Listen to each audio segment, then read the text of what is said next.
lo justifican en la ley que mencionó Andrés, que prohíbe la propagación o la reproducción de simbología nazi. El tema es cuál es la entidad o la referencia semántica que le damos al término símbolo. Entiendo yo que si no me permiten leer el nazismo, no me permiten generar anticuerpos. Es la misma lógica que la que anima a las vacunas. De alguna manera, la vacuna es virus muerto, suspendido en mercurio e inoculado. Es la única forma que yo tengo de generar anticuerpos. Mirarme en el espejo abyecto, en el espejo terrible de lo que fue mi lucha y de lo que es toda la bibliografía existente. Igualmente hay una cuestión que es sumamente divertida. Uno, si quiere leer mi lucha, lo consigue por vía de internet, ¿no? Pero sí me pareció hasta qué punto, cuando nos inspiramos en determinadas cuestiones loables, éticamente recomendables, una ética del diálogo, una ética, no ética sustancialista o ética de la virtud, digo, una ética democrática, una ética al estilo de Apple, al estilo de Habermas, a mí me gusta un poco más la de Habermas, ¿no? Una ética que nos permita intercambiar puntos de vista y construir, que es lo correcto moral o éticamente. Me parece que a veces por protegernos o aparentemente protegernos del totalitarismo nos volvemos muy totalitarios y nos olvidamos de ejercer cuando yo digo santo oficio, es una palabra que me resulta ética, el santo oficio de la tolerancia, ¿no? Y recordar que se tolera lo intolerable. Con la decana yo tuve el gusto de compartir la cursada de la maestría en ciencia política. Este fue un debate que se planteó en un seminario y el debate era hasta qué punto pueden grupos nazis, estamos hablando de 10 años atrás, ¿verdad? Sí. 10 años atrás, grupos nazis entrar a discutir en el aula magna de la facultad con grupos no nazis. Yo creo que tenemos de alguna manera que fomentar este tipo de debates. Primero, porque de algún modo el nazi se va a auto-identificar. Ya sabemos con quién estamos coincidiendo por las calles. Y segundo, porque si no creemos que podemos controvertir, no creemos en la fortaleza de nuestras narraciones, en la fortaleza de nuestras argumentaciones. Yo sé que esto es bastante jugado, es bastante lanzado, pero yo me caracterizo por compartir problemas, no por compartir soluciones. Tengo una pregunta para Andrés. Aprovechando su experiencia en Alemania, claro, estamos hablando y hablamos poco del sistema penal y de la cárcel. Y la cárcel como reproductora de violencias, entonces personas que van a ingresar a ese ámbito para teóricamente resocializarlos casi en una contradicción permanente. Y recordaba hace unos años alguna resolución de Rafecas en Capital Federal cuando dispuso una suspensión de juicio prueba a unos esquinces que habían hecho, creo que pintadas o conductas de delitos menores, y una de las obligaciones era concurrir al Museo del Holocausto y comprender y conocer esa temática, creo, a través del curso de historia, etc. ¿Cómo funciona esto en Alemania frente a esta clase de manifestaciones, expresiones? ¿Es solamente la cárcel la única respuesta o el sistema penal alemán ha contemplado algún tipo de alternativa diferente a la meramente punitiva y represiva?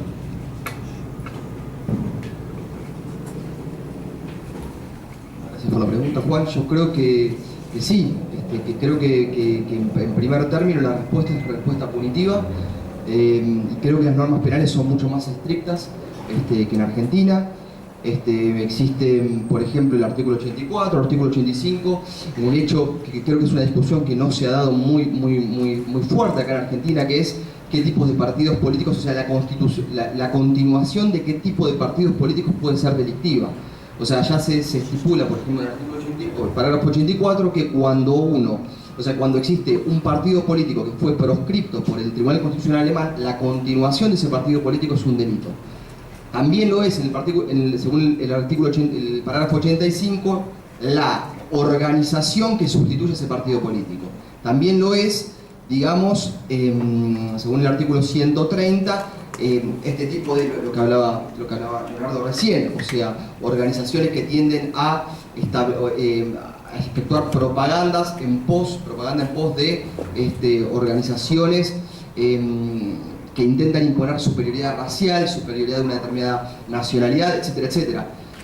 Yo creo que la respuesta que da el Estado alemán, a título de resumen, es eminentemente punitiva y pienso yo, hasta en algún punto exacerbada. Conocemos toda la problemática del derecho penal simbólico, ¿no? Y del derecho penal simbólico y del derecho penal contra símbolos nacionalsocialistas. Es decir, yo creo que está un poco expandido el derecho penal en este terreno. Existe una justificación, digamos, histórico-simbólica para esta expansión, pero lo cierto es que, como decía vos, Juan, la respuesta termina siendo siempre poder punitivo del Estado. Por eso, no sé, también creo que por este motivo es que los resultados a veces son magros, ¿no? Sobre todo en lo que es, que hablábamos con Leonardo antes de entrar, lo que es Alemania del Este, o sea, lo que fue la Alemania comunista, que no vivió la superación del pasado como fue la República Federal, donde se pudieron poner a la luz este tipo de cosas, y en ciudades como Dresden, Rostock, que fueron comunistas y que no tuvieron este tipo de procesos, es que son más fuertes los rebrotes neonazis. Sí, por ahí orientado un poco a Juan, pero quería saber qué visión o qué perspectiva se puede dar del negacionismo a través de la historia. Porque hay países como Austria, por ejemplo, donde han legislado la negación tanto de los hechos como de la caracterización jurídica de esos hechos. La Alemania también. Sí, en Alemania también. Entonces me parece que, más allá de esta captación jurídica, ¿cómo juega y si desde la historia también el negacionismo ha tenido un rol importante? En realidad una respuesta con respecto al campo académico de la historia y la historia sobre el nazismo, no se lo considera directamente al negacionismo, es decir, no le dan la entidad académica, por más de que los negacionistas escriben sus historias y demás, es decir, se los tiene, ¿no? Eso, como negacionistas, no entran a la hora de terciar en las corrientes de interpretación sobre el fenómeno nazi y demás. Ahora, hay en su momento la derecha historiográfica alemana, con Ernest Nolte a la cabeza y demás, hicieron una producción que no era en sentido estricto negacionista, pero que, hacía una operación bastante complicada, que era que terminó dando como resultado lo que se llamó la guerra de los historiadores en los años 80 en Alemania, que tenía que ver con la idea de cómo enseñar el nazismo a los hijos del nazismo, a los nietos del nazismo, es decir, cómo explicarle a los chicos en las escuelas que es muy probable que el abuelo haya sido miembro de la SA o de la SS, cuando el lenguaje oficial era, bueno, efectivamente fuimos los culpables del Holocausto y nos tenemos que hacer cargo de esa situación. ¿Cómo enseñarle a una sociedad que encima la historia propiamente alemana o del Estado alemán es corta? ¿Sí? La unificación en 1870 y uno de los periodos más largos de ese Estado alemán está ocupado por el nazismo, ¿no? ¿Y cómo enseñar el nazismo? Ahí hubo una participación bastante compleja, y por eso decía cercana al negacionismo, al decir, bueno, lo que hicimos nosotros no fue tan grave si se compara con lo que se hizo en el resto del mundo. ¿Sí? En definitiva, el nazismo y el holocausto nazi fue una reacción, decía él, imitativa al estalinismo bolchevique, ¿no? Es decir, es una reacción que imita eso que Stalin y los bolcheviques ya estaban haciendo en la Unión Soviética. Y no fue el primer genocidio fueron los armenios y demás. En esa operación lo que hace es decir, bueno, es decir, Alemania ya deja de ser en ese lugar de responsable de la peor tragedia de la humanidad. Ahí tiene un debate muy grande con Habermas, precisamente. Es decir, que se esconde en eso cierto negacionismo, ¿no? Es decir, aunque no se niega el hecho en sí, para Habermas hay como una intención claramente de normalización de la situación, ¿no? Ahora, para los historiadores, el negacionismo es realmente una cuestión que desde el campo académico no abordamos. Tratamos aparte porque está casi siempre asociada a posturas muy militantes, ¿no? Es decir, en el sentido de que son miembros de estas organizaciones las que por lo general postulan el negacionismo. Yo creo que el negacionismo es más interesante en esa clave, también verlo desde la perspectiva de lo que es la historiografía sobre los 70 en la Argentina, donde también hay una producción negacionista, que nosotros como miembros, como ciudadanos ilustrados y racionales y progresistas que venimos a la universidad, pensamos que nadie lee, y en realidad la lee mucha gente. Sí, eso es un peligro, esa historiografía se lee, esos relatos históricos se leen. ¿Sí? Podremos discutir y demás, pero Joffre y Cerato rondan muchísimas veces el negacionismo y poco les discutimos y salen a hablar ahí por los medios de comunicación de todas estas cuestiones. Pareciera que falta una visión crítica del negacionismo, ¿no? Sí, pero forma parte de esa tendencia que tenemos a veces los historiadores de negar las cosas hasta que decir, tiene que volar el búho de Minerva. Hasta que no pasó, tratamos de no meternos. Decía Marulós que los historiadores tienen una tendencia a pensar que la cercanía del tiempo hace que Clio se ponga muy candente. Entonces, mejor no alterarla demasiado. Sí, yo creo que en ese sentido el campo académico de la historia muchas veces tiene ese pecado. Un simple comentario breve. Esto creo que se juega en el nivel de la epistemología. Es un tema de cercas, de tapias, ¿no? El tema que los historiadores a veces discuten mucho, se puede hacer historia de esa, ¿no? Esta cuestión.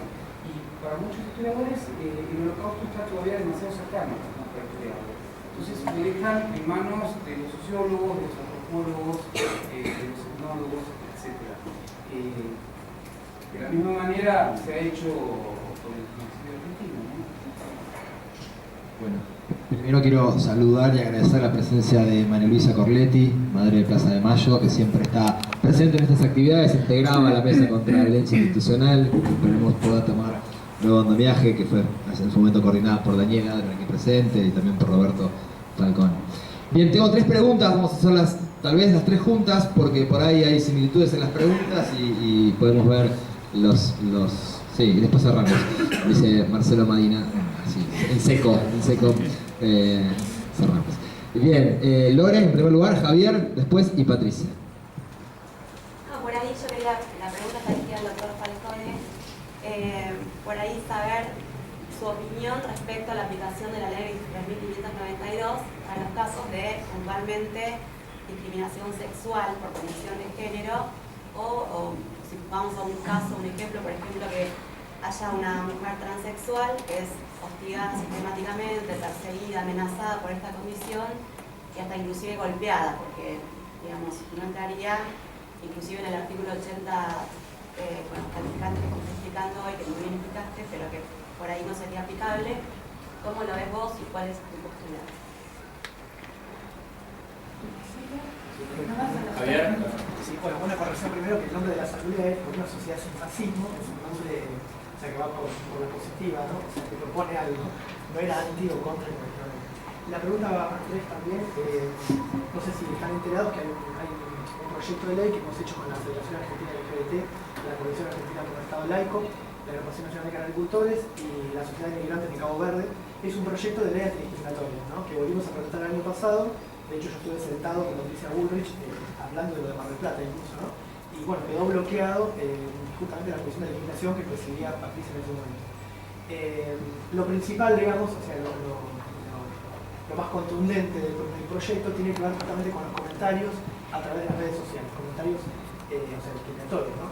Lo que se pretendía es que este proyecto que exista un sistema que penalice los comentarios que propagan el odio, ¿no? Y la violencia, que va en la línea de lo que planteaban acá sobre el libro Milucha, en realidad. Solo que constantemente, ¿no?